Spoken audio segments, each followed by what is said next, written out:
Hello दोस्तों, स्वागत आपका हिंदी ज्ञान संकल्प चैनल पर। दोस्तों आज हम करते हैं यूनिट फर्स्ट।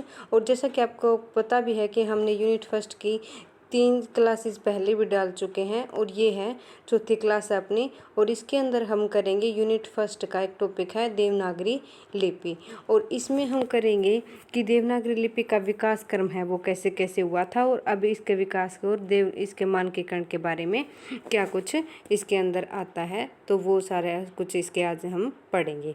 तो दोस्तों अगर आपको हमारी वीडियो पसंद आ रही हो तो वीडियो को शेयर करें, लाइक करें और चैनल को सब्सक्राइब ज़रूर करें। तो देखते हैं दोस्तों आज की क्लास में। देखो एक क्वेश्चन के थ्रू मैंने ये डाला है इसके अंदर। देखते हैं कि क्वेश्चन कैसे बना जाता है इसके अंदर। तो ये क्वेश्चन है यूजीसी नेट एग्जाम के अंदर ही पूछा गया है। तो ये है कि देवनागरी लिपि का विकास क्रम क्या है। क्योंकि देवनागरी लिपि का ये क्रम पढ़ेंगे तो हम सारे हमारे डाउट है वो क्लियर हो जाएंगे। तो इसमें है 4 ऑप्शन दिए हैं और इसके अंदर ऑप्शन है हमारा बी वाला ऑप्शन। ये क्वेश्चन मैं क्यों दे रही हूँ, क्योंकि आपको ये पता हो जाएगा कि ये क्वेश्चन इसके अंदर बना हुआ है या फिर यूजीसी नेट एग्जाम के अंदर आया हुआ है पीछे पेपर के अंदर। तो इसलिए इसे मैंने डाला है। तो इसमें है ब्राह्मी लिपि, गुप्त लिपि, कुटिल लिपि और देवनागरी। आइए हम ये जान लेते हैं कि इनका विकास कब कब और कैसे जाके देवनागरी तक आया है। इसमें देखते हैं तो ये हमें पता लग चुका है पहले ही कि देवनागरी लिपि का विकास क्रम है वो ब्राह्मी लिपि से होकर के आया है। ठीक है, ये यहाँ से स्टार्ट होता है ब्राह्मी लिपि स्टार्टिंग में, फिर गुप्त लिपि है और फिर कुटिल लिपि है, फिर देवनागरी लिपि है। ठीक है, इसका क्रम है ये देवनागरी तक आके रुकता है। आगे देखते हैं। सबसे पहले हम देखेंगे कि ब्राह्मी लिपि कहाँ से उत्पन्न हुई है और कहाँ से कहाँ तक पहुँची है। इसमें देखें कि यह प्राचीनतम लिपि है क्योंकि ये सबसे प्राचीन लिपि और देवनागरी पीसी से निकली हुई है। ठीक है, क्योंकि एग्जाम के अंदर है वो डायरेक्ट पूछ लिया जाता है कि देवनागरी कौन सी लिपि से विकसित हुई है, तो ब्राह्मी लिपि से निकली हुई है। इसके नमूने हैं वो बस्ती ज़िले के पिपराला नामक स्तूप से प्राप्त हुए हैं। ठीक है, इसके नमूने कहा है कि बस्ती जिले के पिपराला नामक स्तूप से प्राप्त हुए हैं और साथ ही अजमेर के बड़ली नामक गांव से भी कुछ शिलालेख इसके प्राप्त हुए हैं। ठीक है, इसमें बताया कि इसमें नमूने प्राप्त और इसमें अंदर क्या है, शिलालेख प्राप्त हुए हैं। दोनों के अंदर एक है बस्ती जिले के पिपराला नामक स्तूप से और एक है अजमेर के बड़ली नामक गांव से शिलालेख प्राप्त हुए हैं। ठीक है, यहाँ से पता लगता है कि ब्राह्मी लिपि बहुत प्राचीनतम लिपि है। ब्राह्मी लिपि के नामकरण के बारे में तथ्य देखते हैं सबसे पहले। तो इसमें है ब्राह्मी लिपि है वो ब्रह्मा द्वारा लिपि है, निर्मित है। क्या है कि ब्राह्मी लिपि है वो ब्रह्मा द्वारा निर्मित है। ठीक है, किसके द्वारा बनाई है, ब्रह्मा द्वारा बनाई है, तभी इसका नाम क्या है, ब्राह्मी है।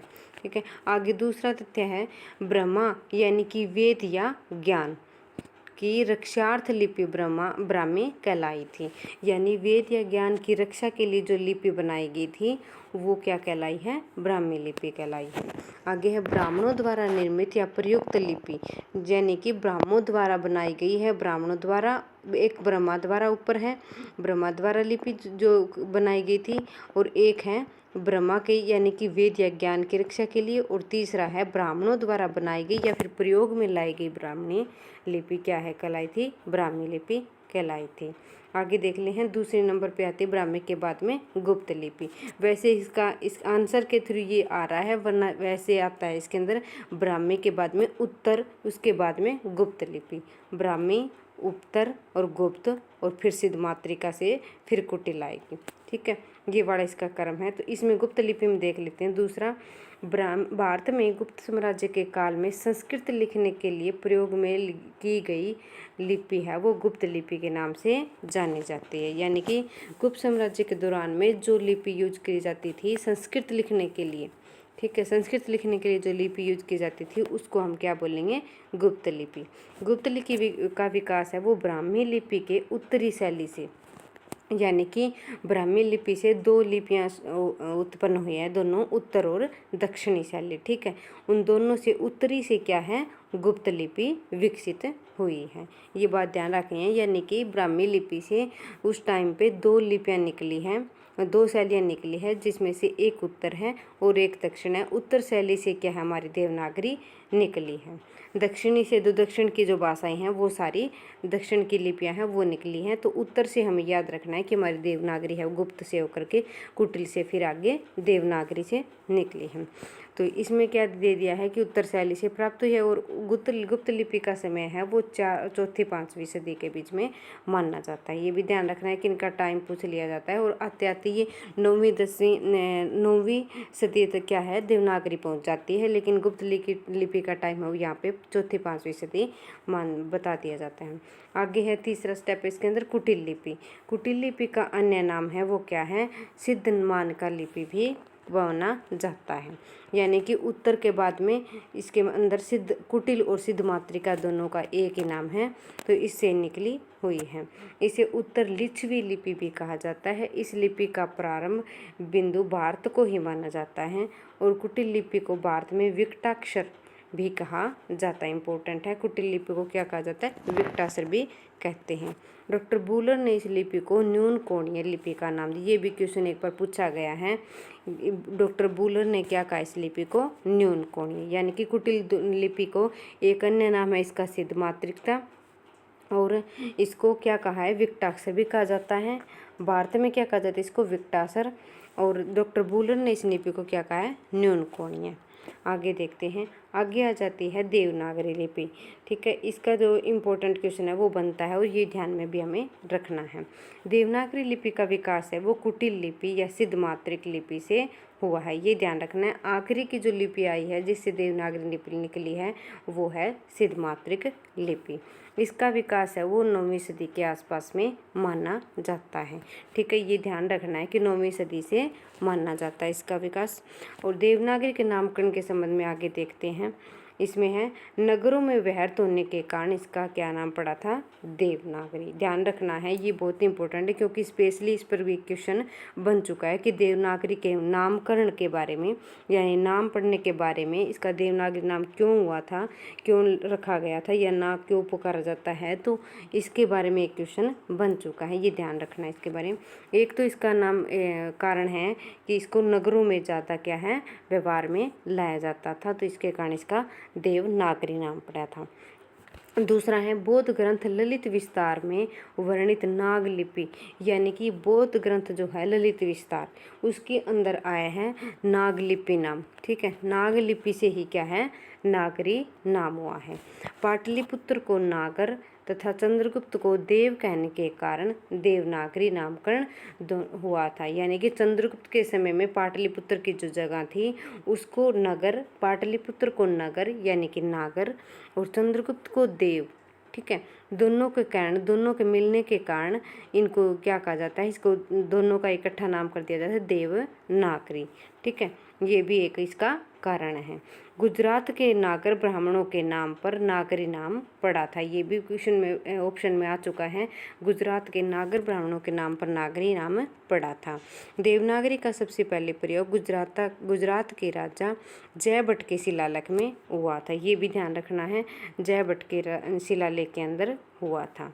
ठीक है, सबसे पहले प्रयोग है वो कहाँ पर हुआ था, गुजरात के राजा जयभट्ट के शिलालेख में हुआ है। और यह लिपि बाईं से दाईं ओर लिखी जाती है और यह क्या है अक्षरिक लिपि है। ये इंपॉर्टेंट कथन है। लास्ट का जो चौथा ऑप्शन है, लास्ट का जो चौथा ये है उसके अंदर इम्पोर्टेंट चीज़ ये है कि चारों के चारों इसके अंदर पेपर में पूछी जा चुकी है। एक तो यह अक्षरिक है, ये लिपि बहुत बार ये पूछा गया कि अक्षरिक है या वर्णात्मक, तो ये हो जाएगा अक्षरिक। तो इसमें वर्णनात्मक नहीं आएगा, ये आ जाएगा अक्षरिक और एक आ जाएगा वर्णात्मक, वर्ण यानी कि अक्षर वाला वर्णात्मक, और एक हो जाएगा बाईं से दाईं ओर लिखी जाती है। तो आगे चलते हैं, अभी पढ़ते हैं हम देवनागरी लिपि आगे। और प्रत्येक भाषा की अपनी एक लिपि होती है जिसमें उस भाषा को लिखा जाता है। यानी कि लिपि किसको कहा जाता है, जो कि जिस भाषा के अंदर उसमें प्रयोग में लाई जाती है या फिर उसकी एक क्या होता है स्पेशली एक लिपि होती है। ये एक या एक से अधिक संख्या में भी हो सकती है एक भाषा की, यानी कि एक भाषा के लिए एक लिपि जरूरी नहीं है, 2-3 भाषाओं की एक लिपि भी हो सकती है। लिपि का आधार वो लिखित संकेत होने, यानी कि उनके अंदर नियम बना दिए जाते हैं या फिर उसका क्या है उनके चिन्ह होते हैं, लिपि या चिन्ह भी बोल सकते हैं उसको, चिन्ह होते हैं जो कि उसको दिशा एक देते हैं लिखने की। लिपि दृश्य व दृष्टिगोचर होती है। हिंदी की लिपि देवनागरी, अंग्रेजी की रोमन, उर्दू की फारसी, पंजाबी की गुरुमुखी आदि है। इनकी लिपियों के नाम बता दिए इन्होंने। और हिंदी भी आप कमेंट करके बताइए कि हिंदी के अलावा और किसकी लिपि का नाम देवनागरी है, ये भी हमें कमेंट करके आप बताइएगा। भारत की प्राचीन लिपियों में सिंधु घाटी की लिपि, खरोष्टी, ब्राह्मी लिपि प्रसिद्ध हैं। इंपॉर्टेंट है ये, खरोष्टी लिपि पूछी जाती है। सिंधु घाटी की लिपि है वो क्या है, प्राचीन लिपियों के अंदर आती है। एक खरोष्टी लिपि है, एक ब्राह्मी लिपि है। ठीक है, ये ब्राह्मी लिपि से हमारी देवनागरी निकली है। तो ये तीनों बताइए कि प्राचीन लिपियों के अंदर आती है। सिंधु घाटी की लिपि चित्राक्षर, यानी कि घाटी के अंदर क्या है, चित्रों से क्या बनाए जाते थे, चित्र बनाए जाते थे, उसके कारण इसका नाम क्या है, चित्राक्षर लिपि। और कुछ क्या है, देवनाक्षर थी। देवनागरी लिपि का आविष्कार ब्राह्मी लिपि से हुआ है, ये हम पढ़ चुके हैं। आगे देखते हैं। देवनागरी लिपि का सर्वप्रथम प्रयोग है वो गुजरात के राजा जयभट्ट के एक शिलालेख में हुआ था, ये भी हम पढ़ चुके हैं। यह लिपि हिंदी प्रदेश के अतिरिक्त महाराष्ट्र व नेपाल में भी प्रचलित है। गुजरात में सर्वप्रथम प्रचलित होने से वहाँ के पंडित वर्ग अथवा नागर ब्राह्मणों के नाम से इसे नागरी कहा गया था, ये भी इम्पोर्टेंट है, ये हमने पढ़ लिया है। देव भाषा संस्कृत में इसका प्रयोग होने के साथ इसके साथ देव शब्द जुड़ गया था, यानी कि देवताओं की उपासना के लिए जो संकेत बनाए जाते थे उसे देवनगर कहते थे, और वे संकेत लिपि के समान थे, उसी के कारण इसे देवनागरी कहा गया था। पीछे भी हमने पढ़ा था कि पाटलिपुत्र और चंद्रगुप्त को देव कहने के कारण और पाटलिपुत्र को नगर कहने के कारण उसका क्या नाम पड़ा था, देवनागरी। और यहाँ पे कहा है कि देव भाषा संस्कृति है, उसके अंदर देवों की उपासना के लिए जो संकेत बनाए गए थे उसे देवनगर कहते थे, और वहाँ पे जो संकेत है वो लिपि के समान थे, उसे जब इसको देवनागरी कहा जाने लगा था। आगे चलते हैं। ये चीज़ें इंपॉर्टेंट आई है अब, क्योंकि ये चीज़ें भी क्वेश्चन के दौरान पूछी जाती हैं। किस महादेव गोविंद रानाडे ने लिपि सुधार समिति का गठन किया था, यानी कि इसके अंदर जो सुधार लाए गए थे लिपि के अंदर, उसका क्या है, गोविंद रानाडे ने एक समिति तैयार की थी। काका कालेलकर ने ए की बाराखड़ी का सुझाव दिया था, ये भी ऑप्शन बनता है। और स्वर ध्वनियों की संख्या को कम कर दिया गया था, इनके सुझाव पे क्या है, स्वर संख्याओं को कम कर दिया गया था। ये सारी इनमें संख्या दी गई है, स्वर की संख्या। और डॉक्टर श्याम सुंदर दास ने पंचमाक्षर के स्थान पर क्या प्रयोग करना सिखाया था, अनुस्वार का सुझाव दिया था। जैसे हिंदी के अंदर न आया तो वो ऊपर क्या चला जाएगा, अनुस्वार के रूप में चला जाएगा। जैसे कंठ के अंदर है वो कंठ के ऊपर बिंदु है वो अनुस्वार के रूप में चला जाएगा, यानी कि लिखने की अपेक्षा उसको बिंदु की प्रतीक बना के उसको दिखाया जाए। श्रीनिवास का सुझाव था कि महाप्राण ध्वनियों के स्थान पर अलग प्राण ध्वनियाँ शामिल कर उनके नीचे कोई चिन्ह लगाकर प्रयोग की जाए, ये भी इम्पोर्टेंट है। और हिंदी साहित्य सम्मेलन प्रयाग 1941, यानी कि 5 अक्टूबर 1941 को हिंदी साहित्य सम्मेलन ने प्रयाग के अंदर उसमें एक बैठक की थी, जिसमें मात्राओं को उच्चारण क्रम में लगाने तथा छोटी ई की मात्रा को व्यंजन के आगे लगाने का सुझाव पेश किया था। और 1947 में उत्तर प्रदेश सरकार द्वारा गठित समिति की अध्यक्षता नरेंद्र देव, ये इम्पोर्टेंट है, ठीक है, नरेंद्र देव द्वारा जो समिति अध्यक्षता की गई थी, उत्तर प्रदेश में जो सरकार गठित की गई थी, समिति की गई थी, उसमें क्या है 1947 को तैयार की थी, उसमें सुझाव पेश किए गए थे, वो इम्पोर्टेंट है, ये भी देख लेने हैं। इसमें जो सुझाव दिए गए थे वो हैं कि ए की बाराखड़ी भ्रामक है, एक तो ये, और इसके ये भी क्वेश्चन बन चुका है इसके अंदर, नेट के अंदर ही बन चुका है कि इसके अंदर जो सुझाव दिए थे उसमें से ये कौन से नहीं हैं, तो ये एक बार देख लेने हमें भी। इसमें आएगा पहला कि ए की बाराखड़ी है वो भ्रामक है, और मात्राएं यथास्थान रहे किंतु उन्हें थोड़ा दाहिनी ओर लिखा जाए।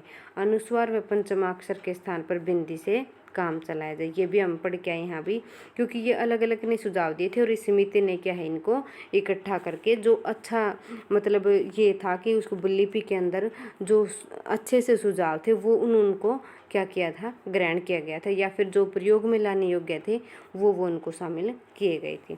2 तरीकों से लिखे जाने वाले अक्षरों में निम्न अक्षरों को स्वीकार किया जाए, जैसे अ, झ, ध, भ और ल, इनका क्या है, निम्न अक्षरों को स्वीकार किया जाए, ये कहा था। संयुक्त वर्णों क्ष त्र ज्ञ स्र को वर्णमाला में स्थान दिया जाए, ये वाला बोला था। यानी कि उपरोक्त सुझावों में कुछ परिवर्तन कर इन्हें स्वीकार कर लिया गया है और समय समय पर इसमें सुधार होते रहे हैं। फारसी की क ख ग ज फ, ये इम्पोर्टेंट है। फारसी की ध्वनियाँ हैं, ये भी क्या कर ली गई है, इसके अंदर शामिल कर ली गई है। और कुछ अंग्रेजी के शब्दों को भी शामिल कर लिया गया, ये भी इम्पोर्टेंट है। यानी कि इसमें से अंग्रेजी के भी कुछ वर्ड है जो हिंदी में लिखे जाते हैं। तो ये थी आज की क्लास। दोस्तों अगर आपको हमारी वीडियो पसंद आ रही है तो प्लीज़ हमारे चैनल को लाइक करें, शेयर करें और सब्सक्राइब ज़रूर करें, ठीक है दोस्तों। और लाइक करके और कमेंट करके हमें ज़रूर बताएं कि आपको हमारी क्लास और विषय किस पर चाहिए हैं और ये क्लासेस जो हमने डाली हैं वो आपको कैसी लगती हैं। तो दोस्तों ठीक है, मिलते हैं अगली क्लास में। थैंक यू दोस्तों, धन्यवाद।